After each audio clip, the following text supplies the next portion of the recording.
प्रभु श्री राम हनुमान जी के हृदय में सत्य कहा था हनुमान जी ने। धन्य है हनुमान।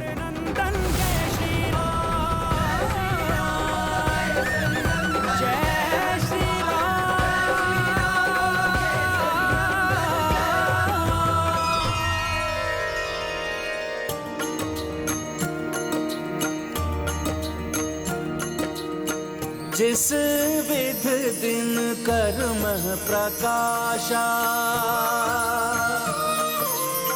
सो कपिउर्मः राम निवासा।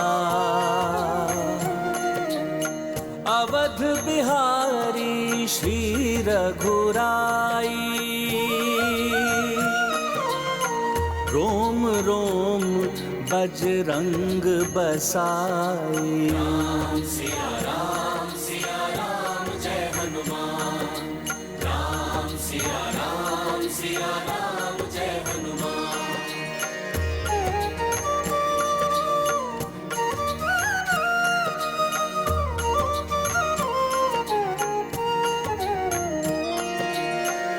पक्ष चीर के छबदर साई, रामचंद्र अरु सीता माई।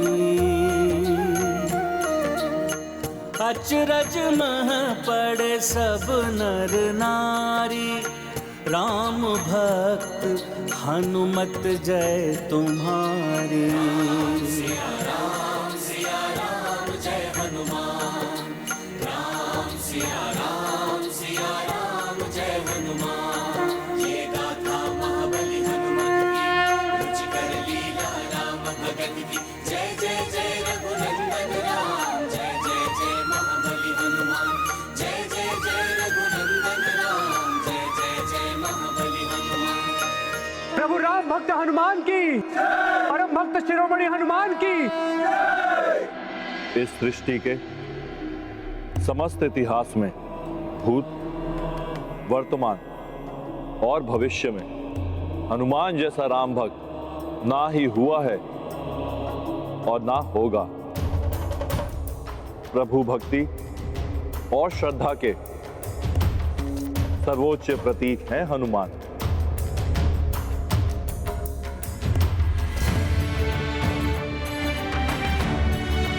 राम भक्त हनुमान, मेरे एक प्रश्न पर आपने अपने हृदय से प्रभु को प्रकट कर दिया। अब मैं तो क्या, अनंत काल तक आपकी भक्ति पर कोई प्रश्न चिन्ह नहीं लगाएगा।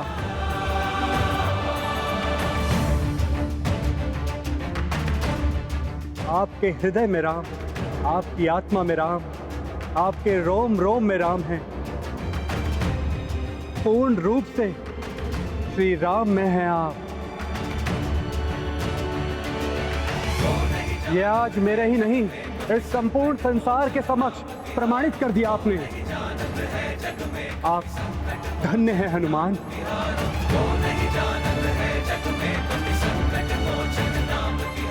देखिए प्रभु, यही है मेरा एकमात्र सत्य।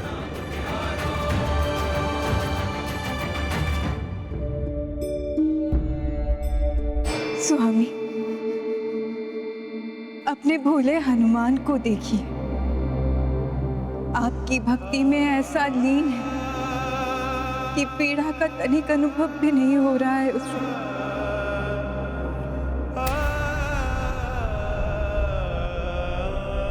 हे त्रिदेव,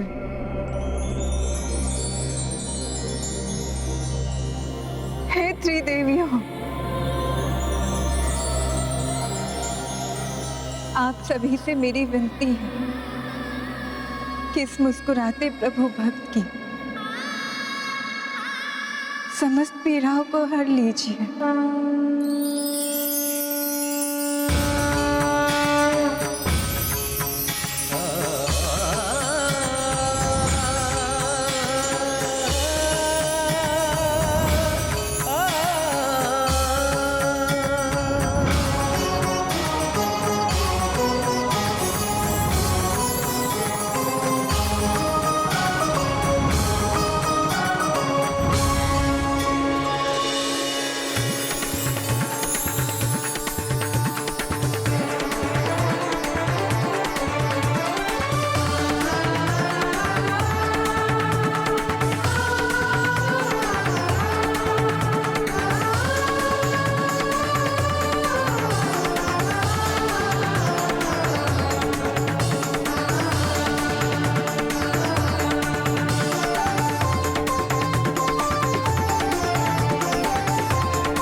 हनुमान, मत छुओ इन मोतियों को, छोड़ दो इन्हें। तुमने सत्य कहा था, ये मोती कितने ही अनमोल क्यों ना हो, परंतु आज राजसभा में तुमने अपनी भक्ति, अपनी श्रद्धा के जो मोती बिखेरे हैं, उसके सामने इन अनमोल मोतियों का भी कोई मोल नहीं हनुमान।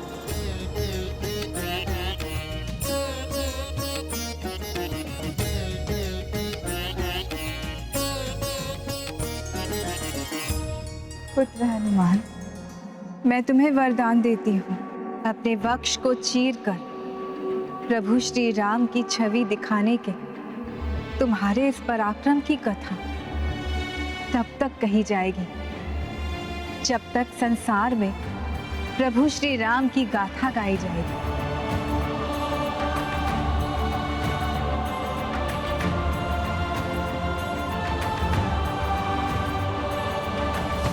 अर्थात प्रलय काल तक इस घटना का उल्लेख अनेकों प्रकार से होता रहेगा।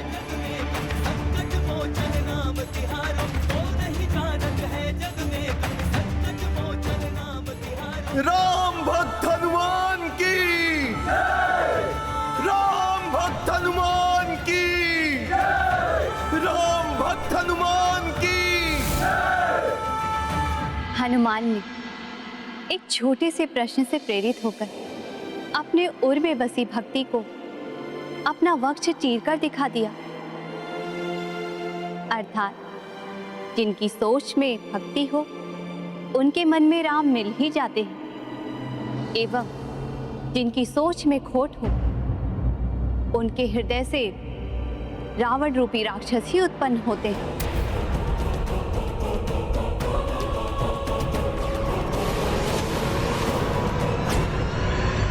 सोच बदलेगी, शत्रु मिटेगा।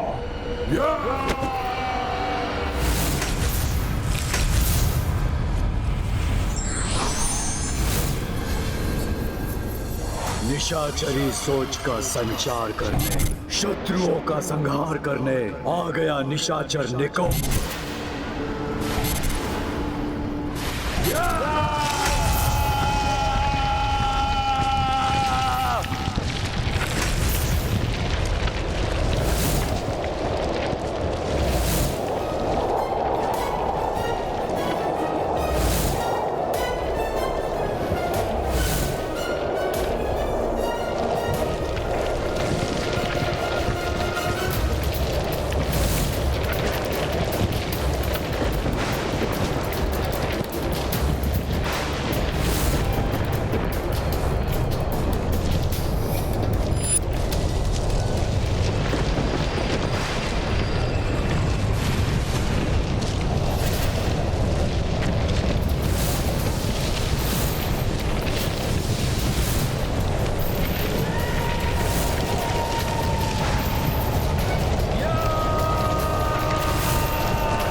मेरे राक्षसों, कुंभकर्ण पुत्र निशाचर निकुंभ तुम्हें आदेश देता है, एकत्रित हो जाओ यहाँ।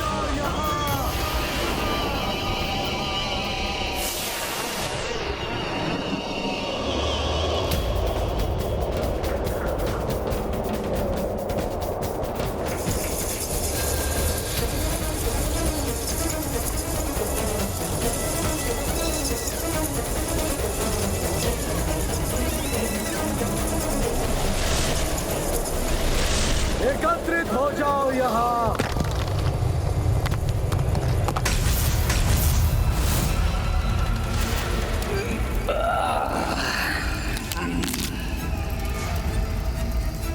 किसने किया हम राक्षसों का आवाहन? हम राक्षसों को इस विपदा काल में कौन पुकार रहा है? कौन हमें पुनः एकत्रित करना चाहता है? वो आ गया जिसकी हमें प्रतीक्षा थी, जो पुनः राक्षसों का उद्धार करेगा। देखो, ये संकेत देखो। सुनो, ये स्वर सुनो। या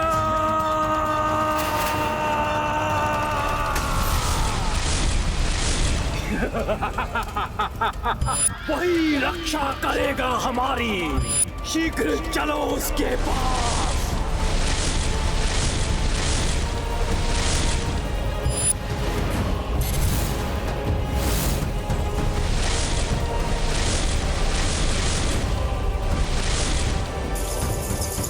शीघ्रता करो।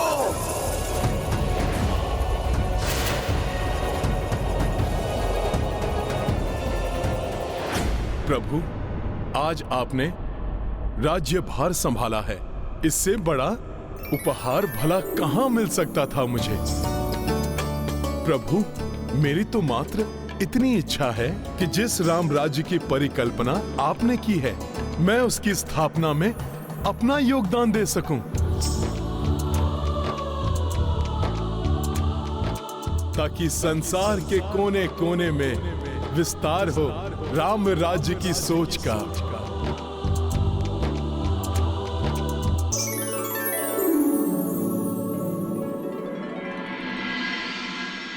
निशाचरी राक्षसी सोच का विस्तार होगा सृष्टि के कोने कोने में, जिसके लिए मैंने विश्व के कोने कोने से तुम्हें बुलाया है। क्योंकि जब बदलेगी सोच तो मिट जाएगा शत्रु।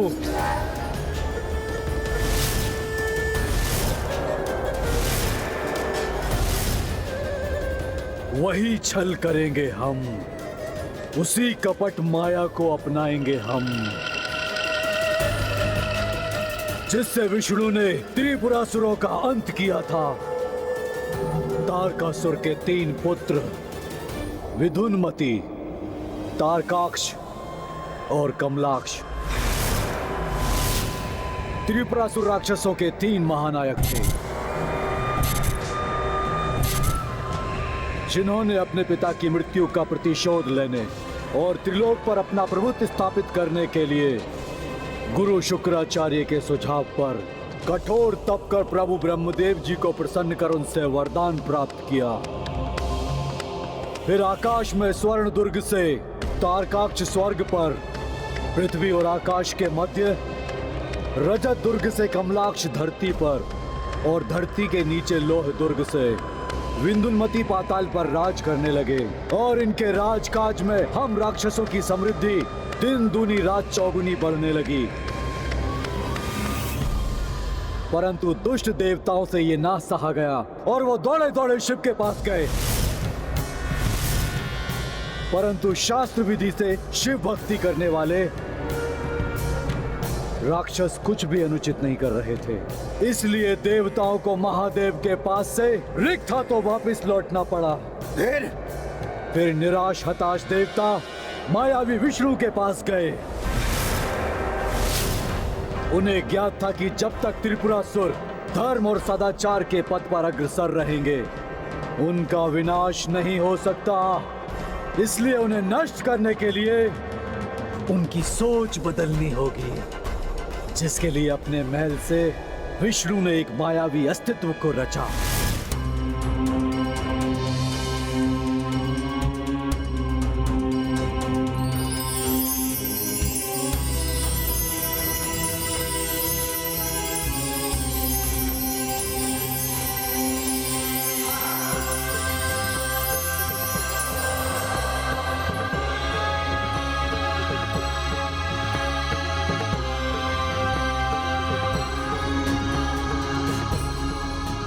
जन्म के उपरांत उस अस्तित्व ने अपने नाम और अपने जन्म का प्रयोजन पूछा।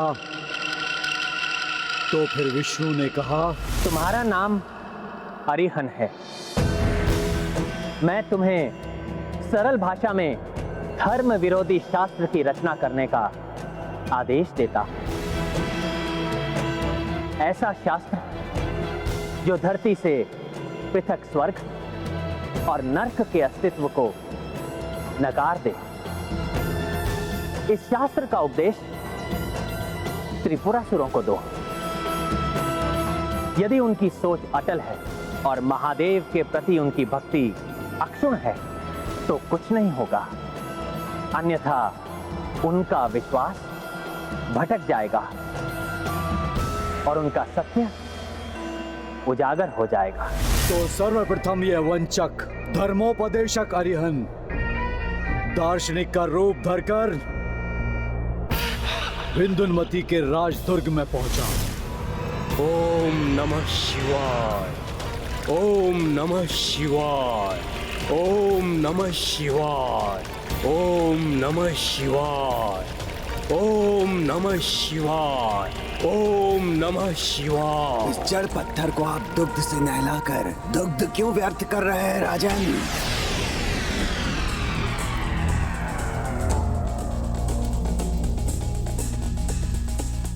अगर दुग्ध बहाने की इतनी ही इच्छा है तो स्वयं दुग्ध से स्नान कीजिए।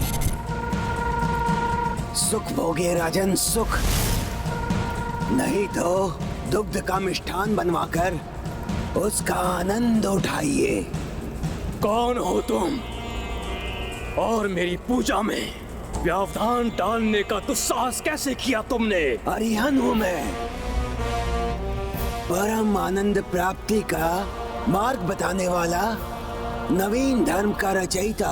हम तो स्वयं ही शिव जी के भक्त हैं जो सदैव आनंदमयी रहते हैं। अवश्य, परंतु उस आनंद को प्राप्त करने के लिए आपको कितना श्रम करना पड़ता है और ये छिपा नहीं है मुझसे। परंतु मेरे पास सुख भोगने की ऐसी कुंजी है जो मनुष्य को बिना श्रम के ही सुख सागर में डुबोकर तृप्त कर देती है।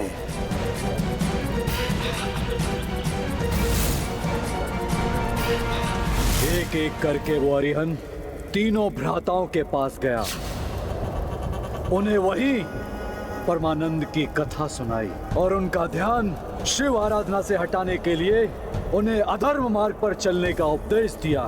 ओम नमः शिवाय, ओम नमः शिवाय, ओम नमः शिवाय। पुष्प चढ़ाकर पत्थर की पूजा करने से सुख प्राप्त नहीं होता राजन।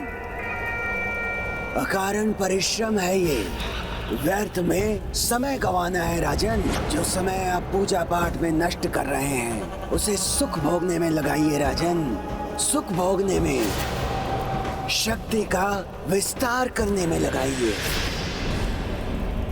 तभी तो सदैव सुरक्षित रहेंगे आप। मेरे बताए हुए मार्ग पर आप चलेंगे तो आपके समस्त सुख द्विगुणित हो जाएंगे राजन। आप अपना समय और अपनी ऊर्जा व्यर्थ मत कीजिए। डूब जाइए भोग विलास में। ये लघु जीवन होता ही है सुख भोगने के लिए राजन। इसे व्यर्थ में नष्ट मत कीजिए। आपके दोनों भ्राता भी अपना मत परिवर्तित कर चुके हैं। मेरे इस नवीन धर्म को अपनाकर, स्वीकार कर, वो परम सुख, समृद्धि और विलासिता की चरम सीमा को भोग रहे हैं राजन। मेरे इस नवीन धर्म को अपनाकर, स्वीकार कर, वो परम सुख, समृद्धि और विलासिता की चरम सीमा को भोग रहे हैं राजन। तब हम भी आपके नवीन धर्म को स्वीकार करते हैं। तब तो हम भी आपके नवीन धर्म को स्वीकार करते हैं। तब तो हम भी आपके नवीन धर्म को स्वीकार करते हैं। विष्णु की सिखाई अरिहन की ये छलयुक्त सीख त्रिपुरासुरों को तर्क संगत लगी। उसके लुभावने विचार सभी ने अपना लिए और त्रिपुर की सोच बदलते ही राजा और प्रजा दोनों पूजा पाठ छोड़कर भोग विलास में डूब गए, जिसके कारण त्रिपुर से भगवान शिव का संरक्षण हट गया। देवताओं की याचना पर महादेव ने त्रिपुरासुरों का वध करना स्वीकार कर लिया। यही समय था जब उन तीनों के महान भव्य दुर्ग वाले नगर एक पंक्ति में भी आने वाले थे। ऐसे में महादेव का रथ बनी पृथ्वी देवी। स्वयं ब्रह्मदेव ब्रह्मलोक से उतरकर महादेव के रथ पृथ्वी के सारथी बने और विष्णु बने उनका धनुष।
सोच बदलकर विष्णु ने त्रिपुरासुरों के संहार का उपाय किया। राम ने धर्म की सोच का प्रचार कर वानरों का सहयोग पाया। वैसे ही हम भी अपनी निशाचरी सोच से धर्म का विनाश कर अधर्म का विस्तार करेंगे। राम की सोच मिटेगी तो राम भी मिट जाएगा।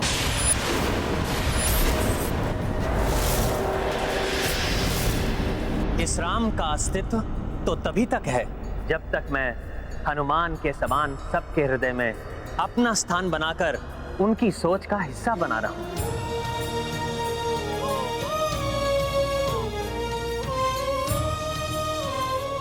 मैं बस एक इसी ध्येय को धारण कर अपने राज्य की सेवा करता रहूंगा।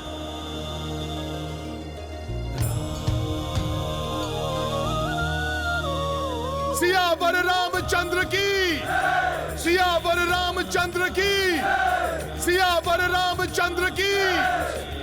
मर्यादा पुरुषोत्तम श्री रामचंद्र की, मर्यादा पुरुषोत्तम श्री रामचंद्र की, मर्यादा पुरुषोत्तम श्री रामचंद्र की, मर्यादा पुरुषोत्तम श्री रामचंद्र की। आज जहाँ जहाँ राम की जय जयकार हो रही है वहाँ वहाँ कल हमारी जय जयकार होगी। हमारी जय जयकार होगी। हमारी जय जयकार होगी। हमारी जय जयकार होगी। हम उनके शरीरों पर नहीं, उनकी आत्मा और विचारों पर, उनके मन पर आक्रमण करेंगे। अयोध्या में धर्म पर आधारित राम राज्य स्थापित होगा।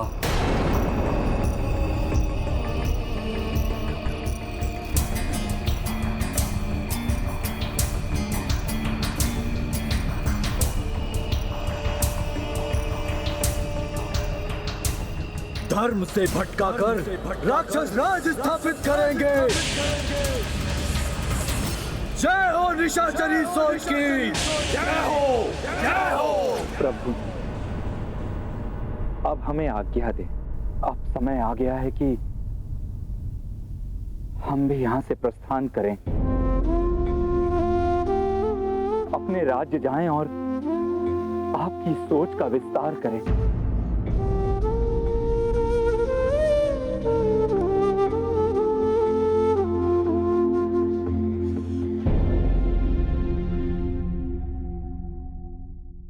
प्रभु, यहाँ आकर आपको देखकर जो कुछ सीखने और समझने का अवसर प्राप्त हुआ, उसके परिणाम स्वरूप हम अपनी प्रजा की अच्छी सेवा कर सकेंगे। प्रभु,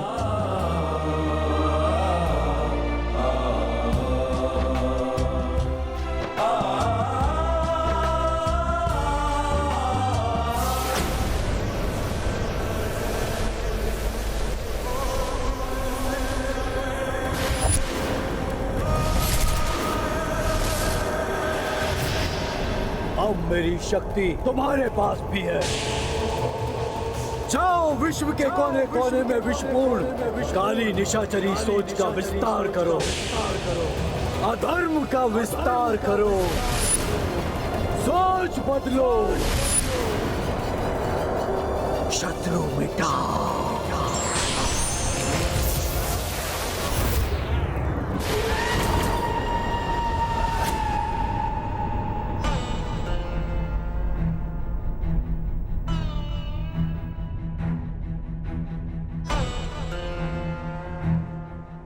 समय हो गया है, जाना अनिवार्य है। परंतु सत्य कहूं प्रभु, अयोध्या छोड़कर जाने का मन नहीं कर रहा है। मैं भी आप सभी से विलग नहीं होना चाहता, परंतु आप में से किसी को रोक भी नहीं सकता।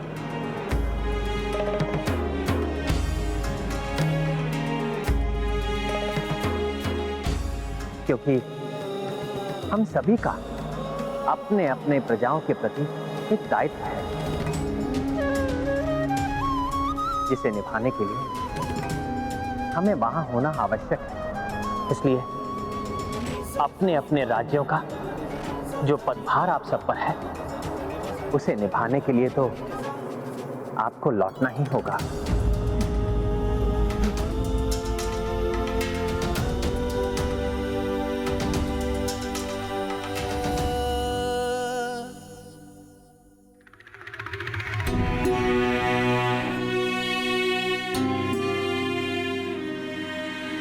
फिर तो मर्यादा से बंधे प्रभु मुझे भी नहीं रोक सकते।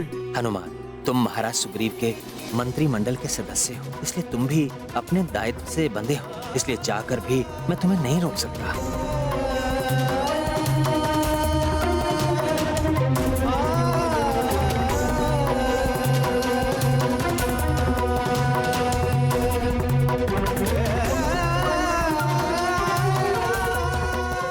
मर्यादा का पालन करना प्रत्येक व्यक्ति का कर्तव्य है, चाहे राजा हो या सामान्य नागरिक।